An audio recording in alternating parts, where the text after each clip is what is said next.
I'm an average 15-year-old boy likes video games, kind of lazy, doesn't like cleaning very much, that lives in a pretty small neighborhood. It wasn't poor but it wasn't rich, it was just kind of normal. In my town a rumor was going around that late at night there would be a road. Apparently this road was covered with gold plates and it looked beautiful. Apparently people said whoever walked on this road would disappear and apparently go to a better place like heaven or something. I don't know, bro. What I do know that this was a complete lie. In fact, I know the truth about this road. Once I was at my friend's house hanging out with them. I wasn't supposed to stay the night. I was just supposed to hang out. I was told to come back at 10 p.m. sharp. I looked at the clock and it said 1:30 a.m. Shit, my parents were gonna kill me. That was if I survived this interesting trip. My friend looked at the clock and said, "Oh shit bro, it's way late. I would offer my parents to take you but they're sleeping bro. You're just going to have to walk home. You know the way, it's not that far." He was right, it wasn't that far. It was only about a 45-minute walk. But not only that, it was 1:30 in the morning. While walking I saw a road that I didn't normally see. It was gold-plated and beautiful, just like all of my friends had told me and everyone in the neighborhood. Because I believed what they had said, I walked this road. I will only be there for a few minutes is what I thought. Instead it was much worse. After about 3 minutes of walking this road I could see that it wasn't going anywhere. I kept going and going until I actually saw light. It wasn't the kind of light I expected it to be. Instead it brought me to a neighborhood. It was still nighttime there but it was very bright neighborhood. It looked to be a rich neighborhood. I thought I had hit the gold mine. I walked into the neighborhood and that's when I noticed something was clearly off. There are people out in the middle of the night. I asked the people, "Excuse me, where am I?" And then they all respond in this synchronous voice, "You're in the land of perfection." And it was in this terrifying monotone voice. It all blended together, merging the female voices and the male voices into one. It just sounded so off and creepy, but it got even worse when I looked into a random citizen's eyes, and that's what I noticed, that there was no pupils or irises, just the white bland color. I was so disturbed and unsettled by this, and as soon as I noticed this the whole town went dark. There was no post lights on or beautiful golden buildings shining, and that road I was walking on was gone. Instead I saw an abandoned ghost town in the middle of the woods and thousands of glowing eyes. I looked down to see that golden road was a destroyed dirt road. And it was very clear that this wasn't right. All of a sudden all of the thousands of glowing eyes seemed to be moving, bolting after me. I ran in pure terror. I could catch a glimpse of their faces after I started getting into some neighborhoods. They were decaying, rotting, terrifying faces, and they all said in this synchronous voice, "Please, we love visitors, come on, will be fun here. Please join us. Please." The voice had distorted into this terrifying rumbling voice. It was now trying to entice me but wasn't working.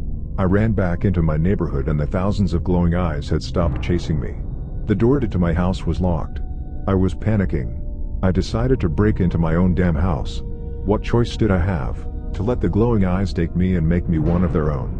Hell nah. I climbed into my house, locked all the doors, barricaded all the doors, and then climbed into my own bed. As I locked my door, when my parents woke up they were asking me so many questions. "Where the fuck were you?" They sounded way more concerned than me being gone for a few more extra hours. "What do you mean? You know I was at my friend's house. I may have stayed there for a little extra longer. You can ground me for that." But my parents looked at me and said, "Alex, you had been gone for 5 days. We checked your friend's house and you weren't there. Don't give me that excuse." I was in pure shock. All I could stammer out was "TTH, the road I had kept me there longer than I wanted to be there." My parents looked at me so confused. I then had been explaining to them what had happened. My parents were so utterly petrified they couldn't believe what they had heard. One day my dad had to go to work extra early at around 2:35 a.m. I don't know exactly if that was the correct time, but it was around then. Then my dad had disappeared from the entire year afterwards. Eventually he came back home. We were so relieved to see him. Now we were the ones asking him the millions of questions like, "Where the heck were you?" He had claimed, "Well, I went the normal path like I usually do, but it didn't seem to be going anywhere. I kept driving and eventually I just took a random turn hoping it would take me to my job. Instead it brought me to this weird little town. It was pretty there. But then it got weird and I began to drive away in fear. I thought I only been there for a few hours, maybe a day or two, but a whole year. But after my dad's return he has been beginning to act weird and I can swear I see his eyes flash white. I'm gonna see if I can go back this Saturday. Wish me luck." Hi, I'm Ronnie. I help with a lot of cases, especially missing children cases. But there is one that will haunt me forever. Date, 2007 July 17th. I was with my partner Lindsay getting coffee until I got a call from the boss telling me to come in. When I walked there were 3 families who were crying and seemed worried. I walked in and the boss told me there will be another case. My boss was Mr. Worrying. His face when I came in looked like a ghost went through him. So, I knew it was serious. Mr. Worrying told me there were 3 teenage girls who went to a party but none of them came back home. I started talking to the families and asking them what their daughters looked like and what time did they leave their houses. I then went up to Mr. Worrying and asked why he looked so pale when he heard about the case. He told me the house that had the party was on Almond Street. On March 27, 1994 there was a murder on that street and the murderer killed 3 teenage girls that had blonde hair like the 3 girls who went missing last night. I asked Mr. Worrying if he told the families about the incident in 1994 but he said no and didn't want the families to lose hope. Me and Lindsay went to the house that the party was at and asked the teenage boy there if he knew when the girls left. He told me he didn't remember when, but each of the 3 of the girls left with one guy, only 15 minutes apart. I left the boy's house to search around the house to see if I could find anything with Lindsay. There was a bracelet on the ground. I put it in a bag and brought it back to the station to ask the families if it was one of the daughters. One of the moms said yes, it was her daughter Caitlin. I told the mom we're going to have to leave it here in case we found any finger marks on it that aren't your daughter's. I went to bed that night thinking about the 2 cases, this one and the one that happened in 1994. I tried to see what happened then and see if the men who took the girls wanted to do the same thing that happened in 1994. Date, 2007 July 18th. When I woke up I first got dressed and drove straight to the station. I asked Mr. Worrying if they had anything on the bracelet finger marks but he said no, none other than Caitlin's. I started walking in Almond Street again to see if I could find anything more. This was the day I found a huge clue. It was a leaf with a stain of blood on it. I was hoping none of the girls were dead, but one of them were probably hurt. I tried to see if there were drips of blood on the grass or road to see if I could follow it. I did see a path but it ended right in front of an abandoned house. I could see there were no similarities to this case and the old one because this was not the house that we found the girls in.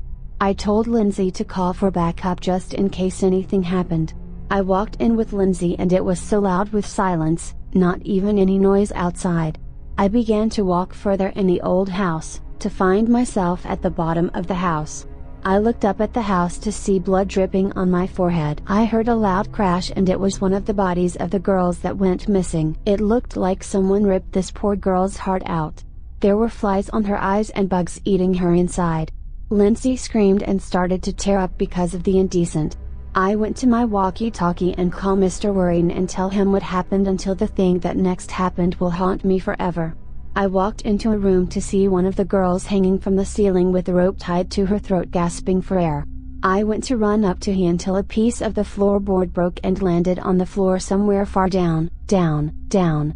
I jumped over the piece that fell and tried to get the teenage girl down. Her eyes looked terrified to see my partner Lindsay having someone having a sharp knife to her throat. It looked like the person was trying to threaten me in some way. The man said in his voice, "You may either save her or her." I thought the police were coming but it had been already 20 minutes. The man started having the knife closer to Lindsay's throat, but the girl was struggling for air too. I ran to the teenage girl while pointing my gun to the man to shoot. I shot the gun and it got the man. Lindsay ran up to me giving me the knife to cut down the girl off the rope. But then the floorboard of the room collapsed and we all fell. Lindsay and the girl then screamed. One of the girls were with the other man being helped by the man with a knife too. The man was in a black cloak chanting these words on and on, "Take her, replace, take her, replace, take her, replace." The man then went to cut her throat. A little bit of blood started to come out until Lindsay ran at the man with her gun. Lindsay hit him with the gun and got the girls out of there. Date, 2007 July 19th. The man said the girls that they killed before in 1994 was for a reason. It was an offering for the devil. They do it every couple years to please their master. So, those girls were going to be sacrificed for the devil. I am now 46 and this story still haunts me. Those two girls who lived are safe. Thank you for hearing my story.